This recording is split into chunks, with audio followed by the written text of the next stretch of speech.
All right. I think we'll get started here. Ben, hello. Hello. Where are you right now? I'm in Los Angeles, California, so very much the other side of the world. I'm a son of Southern California myself, so good to hear that. So welcome back to the Budapest Forum, everybody who's here. Please join me in welcoming Ben Rhodes. Ben served as the Deputy National Security Advisor for Strategic Communications in the Obama administration. He's a political commentator, an author, and co-host of the podcast Pod Save the World. His most recent book, After the Fall, Being American in the World We Made, was published just this year. Ben, thanks for joining us. Great to be with you. So I'm speaking to you from the auditorium of a liberal university that was effectively forced out of an EU member state and NATO ally. What does that tell you about the state of affairs among the international institutions that were established in part to bolster and protect democracies and the rule of law?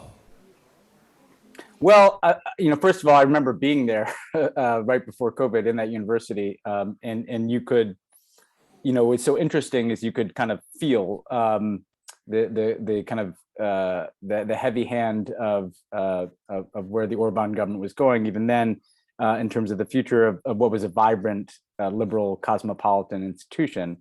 To directly answer your question as bluntly as I can, I think it points to the failure of the infrastructure that was set up to protect, to defend, fortify liberalism and democracy after the Cold War.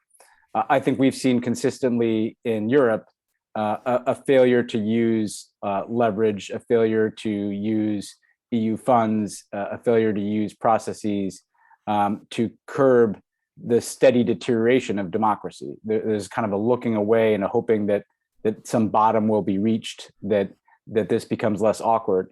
And I think from the United States, I think what you saw is too much of a presumption that the core issues were settled, that particularly in places like Central and Eastern Europe, that while there might be twists and turns in terms of left-right politics, that there were guardrails around democracy.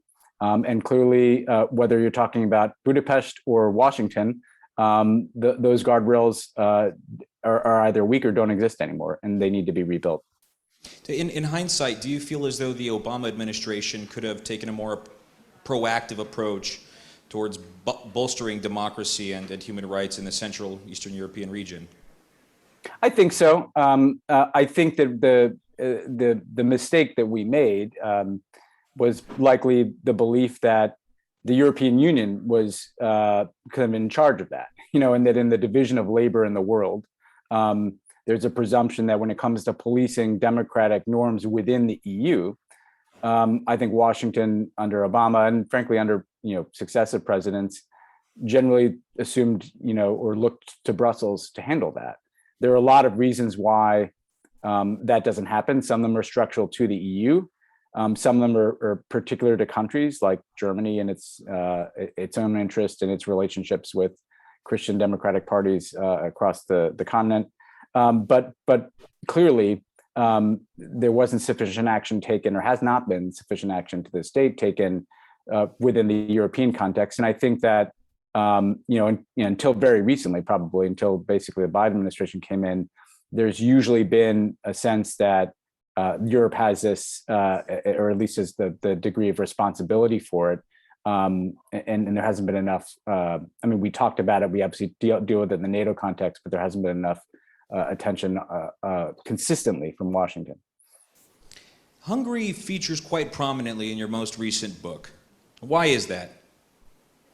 I think for a couple of reasons. One, I truly believe that as I looked more and more at Hungary after I left the Obama administration, there's a total parallel to what was happening in the United States in a couple of ways. First, in the playbook that has been utilized since 2010 to consolidate control. It's the same playbook for having a minority being able to consolidate control over a majority, or prepare for being in the minority and having to consolidate control of the majority by redrawing parliamentary districts, by packing courts, by changing voting laws, by enriching cronies who finance your politics and buy up the media and turn it into a propaganda machine, That's the same thing that's been happening in the US. And I actually thought, Hungary could show an American, hey, this is what they're doing here in the United States. This is what the Republican Party is doing. Let's look at it on a smaller scale in terms of the size of the country in Hungary, and maybe we can see it clearer.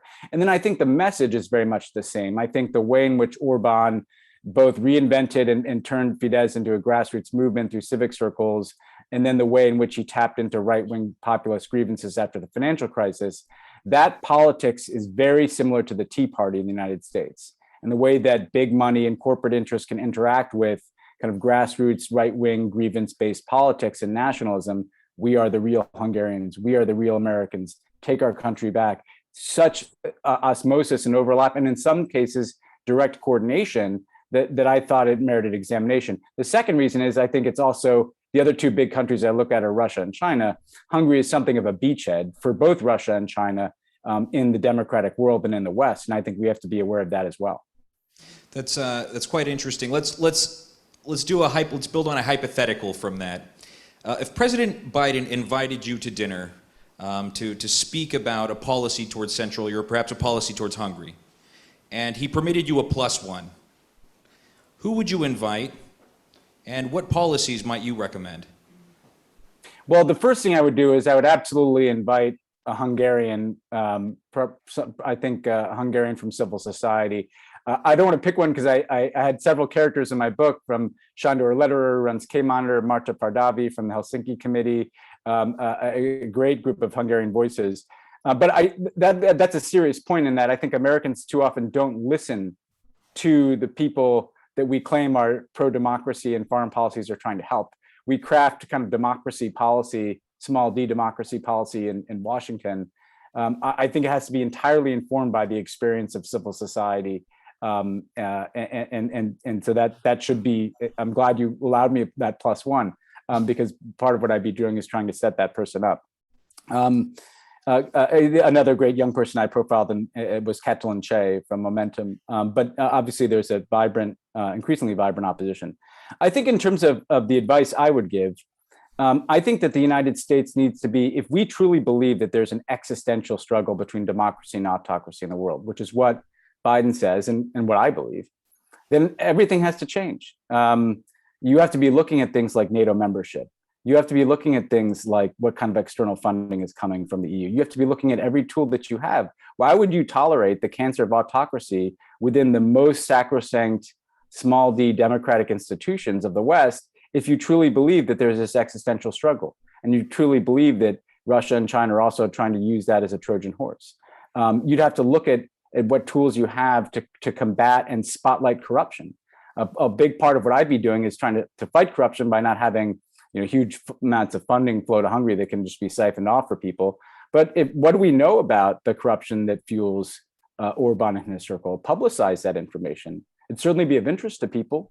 And then also, I think we should be more, I get that we don't want to get involved in politics, and we're definitely over the days of the United States, trying to overturn elections in other countries, but there's no reason we can't show more support for opposition movements. There's no reason we can't host those movements in Washington. There's no reason we can't be clearer in who we believe stands up for democratic values. Some elections are between candidates that the US government prefers more than the other one, but you don't really want to say it out loud because you want to let those the people in other countries decide. That should be the norm. But when you have a case where there's a leader trying to transform a democracy into an autocracy, we should have more of a point of view. President Biden's made a point of talking about kind of consolidating this base of international democracies, bringing together, he's mentioned this summit of democracies. Having seen what's transpired in the United States in recent years, how do you think this is going to go over with some of the United States' allies?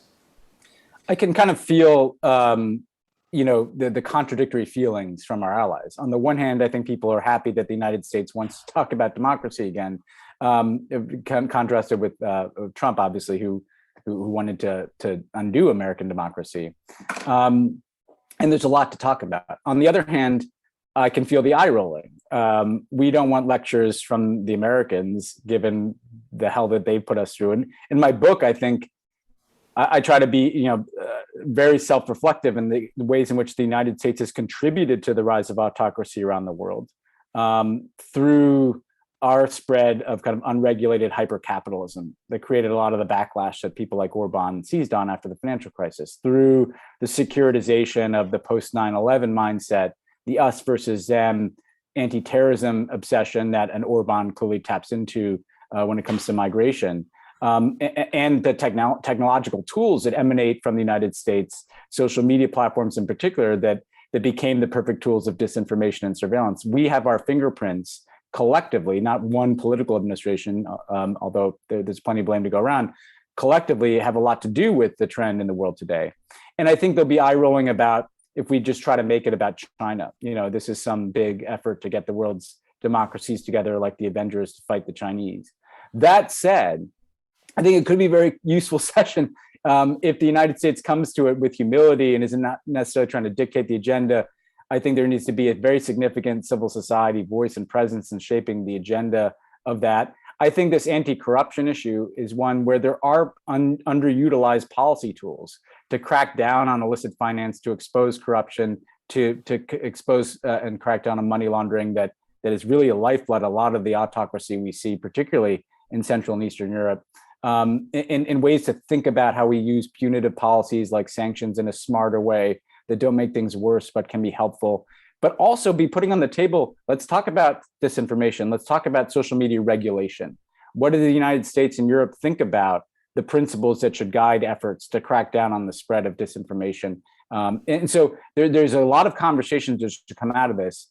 I think for the US, we have to be coming into it with humility, and we'd be making a mistake if this becomes like a China bashing situation. It should be about fortifying of democracy first and foremost, before we can deal with the vast competition of models with the Chinese Communist Party. We need to make sure that we know what our model is, and it's healthier than it has been in recent years. This is my final question for you. In reading your book yesterday, two passages struck me. The first was when you recall this kind of compulsion to get out of the United States after President Trump's inauguration. You called it a self-imposed exile, if I'm not mistaken. And then later on, after you take us through this journey that you went on, at the end of the book, you had this very interesting quote where you say, "You have to look squarely at the darkest aspects of America in order to fully, truly love what America is supposed to be." And I guess in the context of America's role in the world, what would you say America is supposed to be? So I think America is supposed to be an exemplar that multiracial, multi-ethnic democracy can work and can succeed in a society, and can also provide a basis for the relations between nations. Because just as different tribes and ethnicities need to get along within the United States, that's essentially in micro what needs to happen in the world. And that's a very, very powerful idea that has done a lot to shape politics and global politics over the course of the last 250 years. The United States has consistently fallen short of that ideal, but that doesn't mean that the power of that aspiration is diminished at all. And so when I look at the United States and the world today, there's so much to find fault with in terms of the last, just in my book, I'm looking particularly at the last 30-year period after the Cold War, when I think the position the US had ascended to, when you have unchecked hegemony, as in any aspect of life, unchecked power tends to corrupt or tends to lead to overreach. And when the history of this period is written, and I'm kind of trying to do a first draft here, I think that's the common thread between the mistakes America's made is overreach and excess and hubris. That said, it's never been more necessary that there be an exemplar and people reaching for what the United States is supposed to represent, and that we don't uniquely and solely represent. I mean, I'm not the kind of American exceptionalist who thinks that we're the only ones who have this figured out. No, we need to be learning and listening to others as well.